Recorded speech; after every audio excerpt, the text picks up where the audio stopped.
નમસ્કાર. આજના આ ખાસ એક્સપ્લેનરમાં આપનું સ્વાગત છે.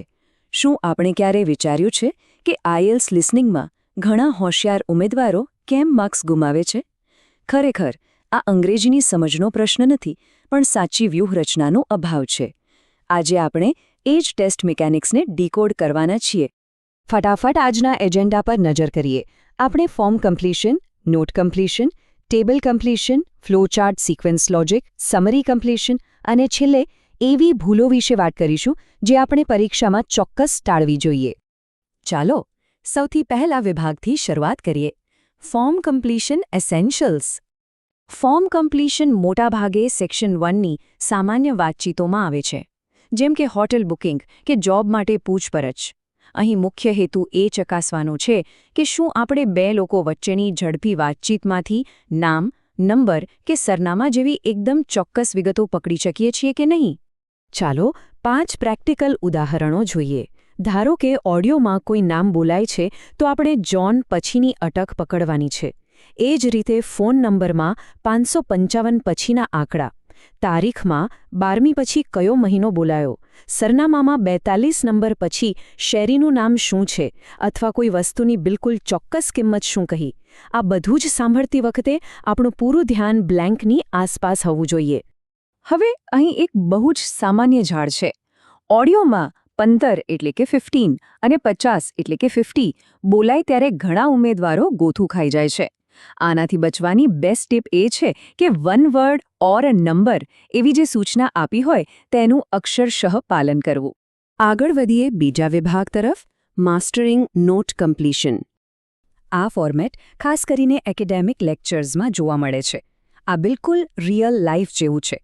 લેક્ચરર ઘણું બધું બોલતા હોય, પણ આપણે બિનજરૂરી વાતોને ફિલ્ટર કરીને માત્ર અગત્યના તથ્યો અને મુખ્ય આઈડિયાઝ જ નોંધવાના છે.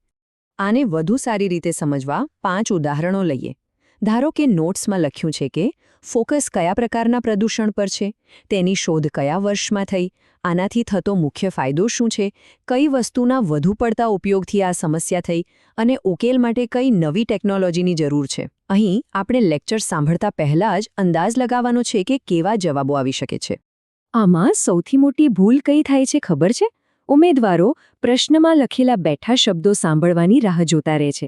હકીકતમાં ઓડિયોમાં હંમેશા પેરાફ્રેઝિંગ એટલે કે શબ્દો બદલીને વાત કરવામાં આવે છે. એટલે આપણે એક્ઝેક્ટ વર્ડ્સ નહીં પણ વાક્યના અર્થ પર ધ્યાન આપવું પડશે. હવે વાત કરીએ ત્રીજા મહત્વના ભાગની, ટેબલ કમ્પ્લીશન ટેક્ટિક્સ. આ ટાસ્ક આપણી માહિતીને સરખાવવાની અને કેટેગરાઇઝ કરવાની ક્ષમતા ચકાસે છે. અહીં આડા અને ઊભા કોલમમાં ડેટા આપેલો હોય છે અને આપણે ઓડિયો સાંભળીને તેમાં ખૂટતી વિગતો ભરવાની હોય છે. આ બિલકુલ કોઈ પ્રોફેશનલ રિપોર્ટનું વિશ્લેષણ કરવા જેવું જ કામ છે. ચાલો આ 5 બ્લેન્ક્સ પર નજર કરીએ. આપણને કોર્સ, સમયગાળો અને ફી આપેલા છે. આપણે શોધવાનું છે કે સાયન્સ કોર્સ કેટલા સમયનો છે, આર્ટ્સ કોર્સની ફી કેટલી છે, એન્જિનિયરિંગનો સમયગાળો શું છે અને લો કોર્સની ફી કેટલી હશે.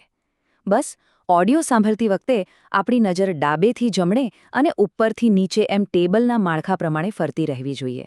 અહીં સૌથી સામાન્ય ભૂલ એ છે કે ઉતાવળમાં ડેટા ખોટી લાઇનમાં લખાઈ જાય અથવા તો વીક્સ કે મંથ્સ જેવા જરૂરી એકમો લખવાના જ રહી જાય. આનાથી બચવાનો સીધો રસ્તો એ છે કે ઓડિયો શરૂ થાય તે પહેલાં જ ફટાફટ આખા ટેબલની કોલમ અને રોઝને સ્કેન કરી લેવા. હવે આવીએ ચોથા વિભાગ પર, ફ્લોચાર્ટ સિક્વન્સ લોજિક. ફ્લોચાર્ટ એટલે કે કોઈ ચોક્કસ પ્રક્રિયા. અહીં કોઈ ફેક્ટરીનું કામકાજ કે એપ્લિકેશન પ્રોસેસ સમજાવવામાં આવે છે. આપણે ખાલી શબ્દો જ નથી પકડવાના, પણ આખી પ્રક્રિયા કયા ક્રમમાં આગળ વધે છે તે લોજિક પણ સમજવાનું છે. ઉદાહરણ તરીકે આ 5 સ્ટેપ્સ જુઓ.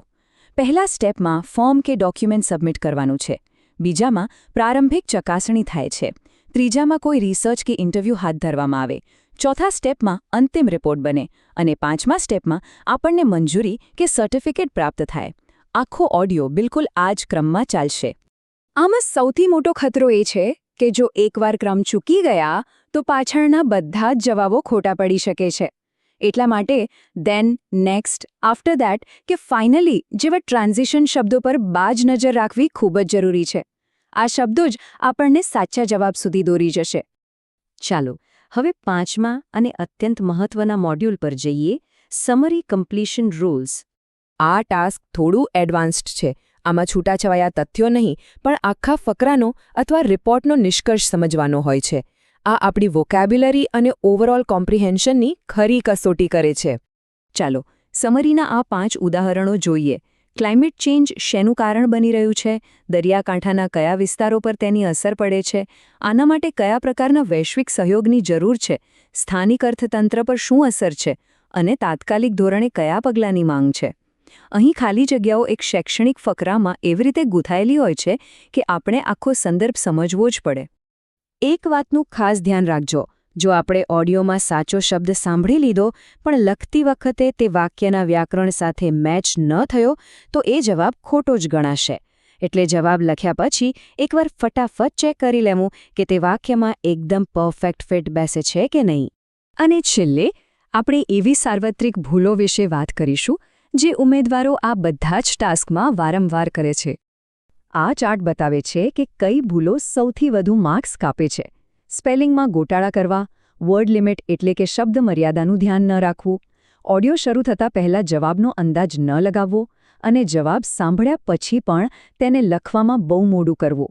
આ બધી ભૂલો સિમ્પલ પ્રેક્ટિસથી સોલ્વ કરી શકાય તેવી છે. તો આ એક્સપ્લેનરના અંતે આપણે એક અગત્યનો પ્રશ્ન જાતને પૂછવાનો છે.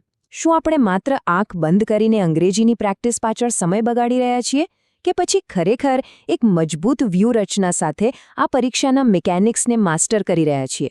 યાદ રાખજો, સાચી દિશાની મહેનત જ સ્કોર અપાવશે. વધુ આવા જ પ્રેક્ટિકલ એક્સપ્લેનર્સ માટે જોડાતા રહેજો. અત્યાર માટે આવજો.